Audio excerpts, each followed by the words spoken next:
Baik, pelajar, mari kita masuk bab baru pada hari ini, bab 9, poligon asas.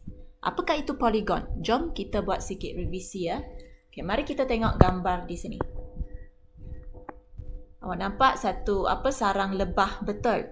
Okay, di sini awak perasan tak dalam sarang lebah ni ada bentuk yang ada 6 sisi. Nampak? Dia banyak bentuk yang ada 6 sisi. Tereng. So, untuk bentuk yang ada 6 sisi yang tertutup ini, kita namakan sebagai hexagon. Ini dia. Okay, so hexagon ini adalah salah satu poligon. Okay, so apakah itu poligon?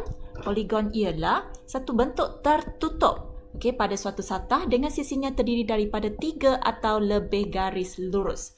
Kenapa perlu 3 atau lebih daripada 3 garis lurus untuk lukis satu poligon? Sebab poligon adalah bentuk yang tertutup. Cuba awak tengok ni. 2 garis. Dapat tak buat satu bentuk yang tertutup? Tak dapat kan? Bagaimana awak buat pun awak tak akan dapat buat satu bentuk yang tertutup. Akan tetapi apabila awak mempunyai 3 garis yang lurus, nampak tak? Saya dapat bentukkan satu bentuk yang tertutup. Kalau 4 garis, okay, so nampak tak? 4 sisi saya dah dapat tutup. Kalau 5 garis, 1, 2, 3, 4, 5. Kalau ada 5 garis pun saya dapat buat satu bentuk yang tertutup dan seterusnya. So asalkan garis itu paling minimum perlu 3 garis lurus. Okay, untuk kita dapat bentukkan satu bentuk yang tertutup. Okay, so itu kita namakan sebagai poligon. Okay, boleh ya pelajar? Jom, mari kita tengok yang ini. Apakah hubungan antara bilangan sisi, bucu dan perpenjuru poligon? Mari kita baca standard pembelajaran dulu ya. Okay, selepas kita belajar tajuk ini, kita akan dapat menyatakan hubung kait antara bilangan sisi, bucu dan perpenjuru poligon. So kita kena kenal pasti ketiga-tiga konsep ini ya. Jom kita tengok sama-sama nota ringkas. Bagi suatu poligon, bilangan bucu sama dengan bilangan sisi. Apakah itu bilangan bucu? Jom kita tengok sama-sama. Contoh sekarang. Okay. Bentuk yang paling basic, poligon yang paling basic kita belajar adalah segi 3. Iaitu dia mempunyai 3 sisi, betul? So kita semak. Kita ada 1, 2, 3 sisi. Okay, so untuk poligon yang ada 3 sisi, kita semak ada berapa bucu pada poligon ini. So kita guna warna hijau. Okay, kita tengok bucunya. 1, 2, 3. So ini ada 3 sisi, maka dia ada 3 bucu. Okay, so saya buat lagi satu contoh. Sorry, saya guna yang hitam. Yang 4 sisi. Okay, jom kita semak dulu sisi dia. 1, 2, 3, 4. Ada 4 sisi. Jom kita semak ada berapa bucu? 1, 2, 3, 4. So 4 sisi ada 4 bucu. Maka saya boleh buat kesimpulan bahawa bilangan bucu adalah sama dengan bilangan sisi. Ini maksudnya belajar. Boleh ya? Okay, sekarang kita dah boleh nyatakan hubungan bilangan bucu dengan bilangan sisi. Sekarang kita nak tengok satu benda yang baru. Okay, iaitu bilangan perpenjuru. Apakah maksud bilangan perpenjuru? Okay, bilangan perpenjuru boleh ditentukan dengan mengikut langkah-langkah yang berikut. Ini langkahnya. Okay, so macam mana kita nak kira ataupun kita nak tahu bilangan perpenjuru bagi sesuatu poligon? Jom kita tengok contoh satu. Nanti korang akan faham ya. Cari bilangan bucu dan bilangan perpenjuru bagi sebuah poligon dengan 10 sisi. Okay, so untuk yang ini senang sahaja untuk cari bilangan bucu. Kita cari bilangan bucu dulu ya. Bilangan bucu sama dengan bilangan sisi. Yang ni tadi kita dah buktikan. Okay, so bilangan bucu untuk poligon yang 10 sisi kita ada 10. Okay, seterusnya. Kalau nak cari bilangan perpenjuru, jangan lupa kita ikut step yang di atas ini. Okay, first step, kenal pasti bilangan sisi poligon itu. Okay, kita sudah tahu bilangan sisi adalah 10 ya. Okay, yang second, bilangan sisi ditolak dengan 3. Okay, so sekarang bilangan sisi saya adalah 10. 10 tolak dengan 3, kita dapat 7. Okay, lepas tu, 7 ini katanya hasilnya ialah M. Okay, so sekarang M kita adalah 7 ya. Nilai 7 ini didarab dengan 2. Okey, lepas tu kita akan dapat 2M. So maksudnya lepas darab 2, kita dah tambah dengan semua integer yang kurang daripada M sehingga 1. Apa maksud di sini? Okey, kita tengok sama-sama. Nak cari bilangan berpenjuru, first step kita perlu kenal pasti bilangan sisi. Betul, kita sudah tahu bilangan sisi. Lepas tu kita tolak dengan 3. Kita dah dapat jawapannya 7. Okay, lepas tu 7 ini kita perlu darab dengan 2. Okay, dan seterusnya kita perlu tambah dengan nombor yang kurang daripada 7 sampai 1. Okay, so nombor yang kurang daripada 7 yang pertama, 6. Seterusnya, 5, 4, 3, 2, 1. Okay, so ini maksud dia. Okay, pelajar boleh dapat tangkap apa yang diterangkan di atas ni. So, nilai 2M ni ditambah dengan semua integer yang kurang daripada M sehingga 1. M saya sebenarnya adalah 7. So, selepas 7 ni didarab dengan 2, kita tambah lagi dengan nombor yang kurang daripada 7 ini. Sampai 1. Okay. So, sekarang kita tambahkan semua. Awak boleh tekan kalkulator. Okay, jawapannya adalah 35. Okay. So, itu sahaja. Okay, sebenarnya untuk cara ini, saya tak berapa guna lah. Biasanya saya tak guna yang ini. Biasanya saya suka guna cara yang di dalam tip Bestari ini. Nak cari bilangan berpenjuru, awak hafal je rumus ini. Okey, senang. Lagi senang daripada yang ini. Okey, jom kita tengok sama-sama. Kalau nak cari bilangan berpenjuru, saya guna cara ni. Macam mana saya nak buat? N itu adalah bilangan sisi. Okey, so kalau saya nak cari bilangan berpenjuru, awak just hafal, awak kena ingat N kurungan N tolak 3/2. N itu adalah bilangan sisi. So, bilangan sisi kita 10. So, N tolak 3, 10 tolak 3. Lepas tu kita bahagi 2. So, bila awak buat, 10 darab 7 bahagi dengan 2, awak akan dapat 35. Nampak tak? Sama kan jawapan? Bilangan berpenjuru 35, ini pun 35. Okey, so boleh kalau biasanya saya memang galakkan korang guna yang formula di sinilah. Okey, bilangan berpenjuru sama dengan N tolak 3/2. Kalau sesiapa nak guna kaedah yang di sini pun boleh, tak ada masalah sebenarnya. Sebelum kita mula menjawab latih diri 9.1a, saya nak tanya satu soalan. Okey, kita sudah pandai nak cari bilangan bucu.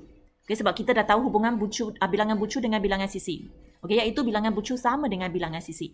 Dan kita sudah pandai mencari bilangan berpenjuru dengan menggunakan formula yang diberi di sini. Okey, tetapi apakah itu berpenjuru? Mesti ramai yang tertanya-tanya kan? Okey, awak pandai cari bilangan berpenjuru dengan menggunakan formula. Tetapi apakah itu berpenjuru? Bila saya tanya yang ni, korang tak boleh jawab. Okey, so sebenarnya apakah itu berpenjuru? Okay, berpenjuru itu sebenarnya adalah satu garis lurus yang sambungkan dua bucu. Okay, bagi sesuatu poligon. Okay, first, macam mana nak sambungkan bucu ke bucu? Okay, sebelum itu kita buat kiraan dulu. Kita nak tahu bilangan berpenjuru dulu ya.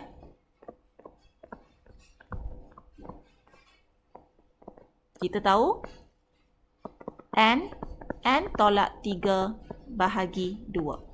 Okay, so ini adalah sisi 4 yang pertama yang pertama ni adalah sisi 4. So kita punya bilangan berpenjuru dia adalah 4. N itu adalah bilangan sisi. So N itu adalah 4. 4 tolak 3 bahagi 2. 4 darab 1 bahagi 2. So kita ada 2. Maksudnya untuk sisi 4 ini hanya ada 2 berpenjuru sahaja. Okay, bagaimana nak lukis berpenjuru? Senang sahaja. First step, kita namakan setiap bucu ini. Okey. Saya namakan dia 1, 2, 3, 4. 1 itu kalau awak nak mula di bawah sini pun tak apa. Okey, depends pada awak. Kita namakan dulu. Kenapa nak namakan? Sebab nanti senang. Okey, bila saya baca bucu 1, bucu 2, bucu 3, bucu 4, awak tahu mana satu yang saya tengah cakap ya. Okey, mari kita buat berpenjuru sama-sama. Okey, kita pilih mana-mana satu bucu dulu. Okey, saya nak senang, saya pilih bucu 1 dulu. Okey. Boleh tak saya buat bucu dari bucu 1 ni saya buat satu garis lurus sambung dengan bucu yang satu lagi. Kalau 1 ke 2, okey, ini sebenarnya ini adalah sisi. So ini bukan berpenjuru. So awak dah tak boleh sambung ke 2. Tapi 1 ni boleh sambung ke 3. So ini berpenjuru saya yang pertama. Okay, lepas tu 1 ada lagi tak apa bucu yang dia boleh sambung? Kalau dia sambung ke 4, tak boleh sebab 1 ke 4 ini adalah sisi. Dia bukan perpenjuru. So, dah habis. So, untuk 1 dah tak boleh buat apa dah. Sekarang kita continue kepada bucu yang kedua. Okay, kita tengok dari 2. Saya boleh sambung ke 1 tak? Tak boleh sebab itu sisi. 2 sambung ke 3, ini adalah garisan yang sisi. Tapi 2 saya boleh sambung ke 4. So, ini kita namakan sebagai perpenjuru. So, ini perpenjuru yang kedua. So, untuk sisi 4 ini, okay, bilangan perpenjuru ada 2. Okay, iaitu saya dah lukis 1 ke 3 dengan 2 dan 2 ke 4. Inilah perpenjuru saya. Sorry, tak berapa tepat. Mesti dari bucu ke bucu ya pelajar. Okey, boleh ya pelajar? Senang So, ini kita namakan sebagai perpenjuru. Kalau awak tak suka mengira. Okey, bila soalan suruh awak cari bilangan perpenjuru, awak boleh je lukis poligon, lepas tu buat sendiri lukis perpenjuru sendiri, lepas tu awak kira ada berapa perpenjuru. Tapi saya tak galakkan guna cara ni. Okey, kalau soalan tu bagi 20 sisi, macam mana awak nak lukis poligon yang 20 sisi pelajar? Itulah sebab awak kena belajar cara untuk mengira perpenjuru menggunakan formula. Okey, boleh seterusnya kita tengok yang 5 sisi pula. Okey, sebelum kita mula, kita kira dulu perpenjuru. Nanti kita boleh semak. Okey, ini ada 5 sisi. So 5, N itu adalah 5 per 2. So kita dapat 5 darab 2 bahagi 2. Jawapannya ada 5. So untuk 5 sisi ni kita ada 5 perpenjuru. Okay, so ingat first step, kita namakan setiap bucu dulu ya. Okay, 1, 2, 3, 4, 5. Okay, seperti biasa, saya suka mula dengan 1 dulu. So, daripada bucu 1, saya boleh sambung ke bucu 3. Tak boleh sambung ke bucu 2 sebab apa? 1 ke 2 itu adalah sisi, bukan perpenjuru 2. So, kita sambung bucu 1 kepada bucu 3. Bucu 1 tak boleh sambung kepada bucu 2 sebab bucu 1 dengan bucu 2 mereka membentuk sisi. So, jangan silap ya. Lepas tu dari bucu 1 ada lagi tak bucu yang dia boleh sambung untuk membentukkan perpenjuru? Ada di sini. 1 sambung kepada 4. Ada lagi tak? 1 boleh sambung ke bucu yang mana satu lagi? Dah tak ada. Itu sahaja. So maksudnya bucu 1 ini ada 2 perpenjuru. Okey. Seterusnya saya continue kepada bucu yang kedua. Okay, so bucu kedua saya sambung ke 4. Minta maaf sebab saya bukan guna pensel dengan ni pembaris saya guna laptop. So dia punya kurang jelas sikit. Okay, lepas tu 2 masih boleh sambung ke 5. Okay, so untuk bucu 2 pun ada 2 perpenjuru. Okay, seterusnya ada lagi tak untuk bucu 2? Dah tak ada. Lepas tu kita sambung pula yang bucu 3. Bucu 3 sudah sambung kepada yang 1. So, dia hanya boleh sambung dengan 5 lagi. Itu je. Okey. Lepas tu bucu 4. Dia boleh sambung ke 2, dia boleh sambung ke 1. Ada lagi tak boleh sambung? Tak boleh. 5 pun sama. Dia boleh sambung ke 2, dia boleh sambung ke bucu 3. Dah tak boleh dah. So, itu sahaja perpenjuru kita. So, kita kena kira sendiri. Ada berapa perpenjuru? So, ini nampak macam rumit sikit Okay, ini 1, 2,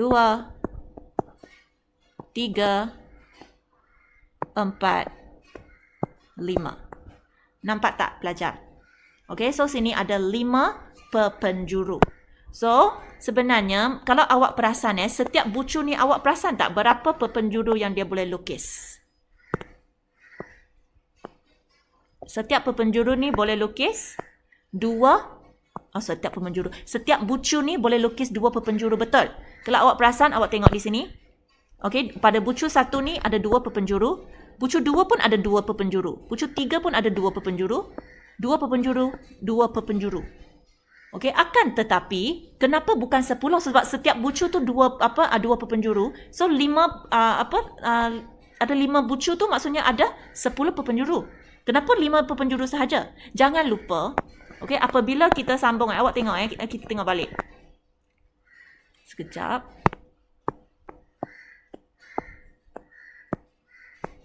Okey, so awak nampak tak sebenarnya kita ada perpenjuru yang ulang?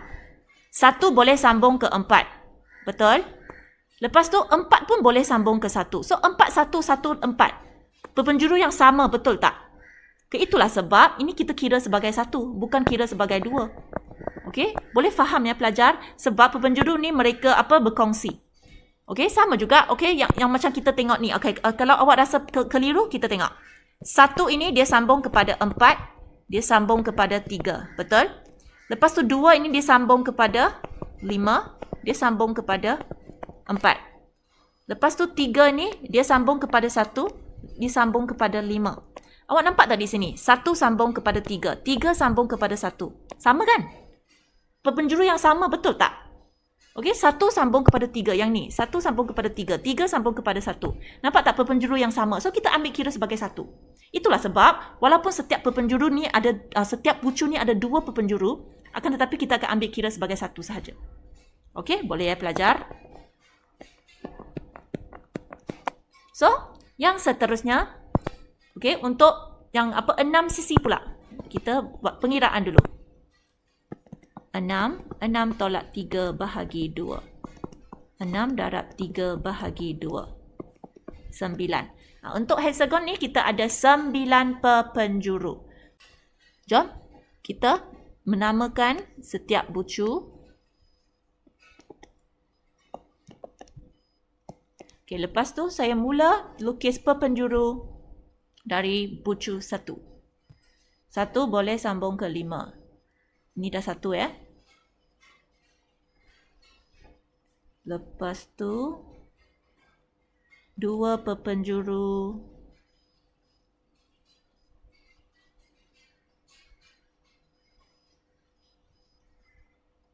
Lepas tu 3 pepenjuru. Okey, 1 dah habis. 1 dah tak ada dah. Okey, maksudnya untuk 1 ada 3 pepenjuru boleh lukis kan? So, macam tadi untuk bucu 1 ada 2 pepenjuru boleh dilukis. So, 2 pun ada 2 pepenjuru, 3 pun ada 3 pepenjuru dan seterusnya. So, kalau 1 ini, bucu 1 ni ada 3 pepenjuru, maksudnya setiap 1 bucu ni akan ada 3 garis, iaitu 3 pepenjuru. So, 2 boleh sambung kepada 6. 2 boleh sambung kepada 5. Saya buat yang garis penjuru ni tak berapa tepat Awak kena buat betul-betul pada bucu Minta maaf sebab saya bukan guna pen ataupun pensel. Saya guna laptop ni. Susah nak buat dia memang tepat. Okey, lepas tu 2 boleh sambung kepada 4. So dah penuh 3. Okey, sebenarnya untuk bucu 1 tu penting. Kalau bucu 1 ada 3 pepenjuru, yang lain wajib lukis 3 pepenjuru. Okey, kalau tidak nanti awak tertinggal. Okey, sebenarnya untuk bucu 1 tu kalau ada 3 semua wajib kena 3 baru awak boleh stop. Okey, untuk bucu 3 sudah ada 2, saya buat lagi 1. Nampak tak? Okey, sebab kita dah tahu setiap bucu akan ada 3 pepenjuru. Okey, bila nak stop? Bila kita dah pastikan semua bucu mempunyai bilangan pepenjuru yang sama. Nampak? Ini ada 3 pepenjuru. 3, 3, 3, 3, 3. Setiap bucu ada 3 pepenjuru. Ada 6 bucu. Maksudnya 6 darab 3, 18. Kenapa jawapannya 9? Sebab macam tadi saya terangkan, okey, ada yang mereka berkongsi satu pepenjuru yang sama. 1 sambung kepada 5. 5 pun sambung kepada 1. 5 dengan 1, 1 dengan 5 mereka adalah pepenjuru yang sama. So, kita ambil kira sebagai 1. Bukan ambil kira sebagai 2. Okey? Boleh So, ini pepenjuru.